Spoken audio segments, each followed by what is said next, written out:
පොලියක් එනවනේ හරි ආසයිනේ පොලියක් එනවා account එකේ සල්ලි දෙනවා පොලියක් එනවා ඇත්ති වැඩක් නැහැ පින්වතුනි ඔය සල්ලි ටික දීලා ජීවිතය ගන්න බෑ මම ඔබට ක්‍රමයක් කියන්න ඔය සල්ලි තියන අයට ඔන්න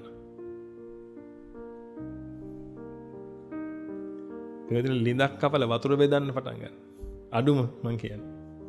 ඒක කරන්න කියලා නෙමෙයි මේ කියන්නේ මම උදාහරණයක් කියන්නේ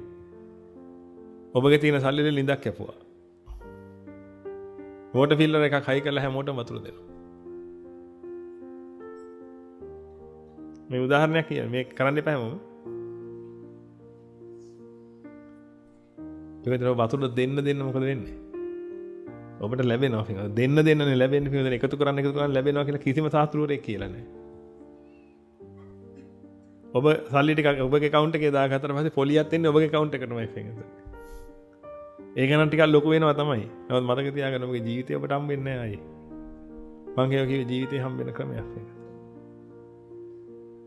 මිනිසුන්ට ඒවා හිතෙන්නේ නැහැ පින්වතුනි ඒ තරම් හරි පුංචි මිනිසුන්ගේ මානසිකය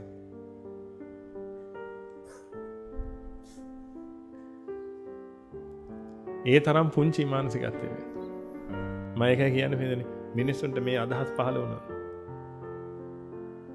මේ රටවල් පුදුම ශාස්ත්‍රීය වෙනවා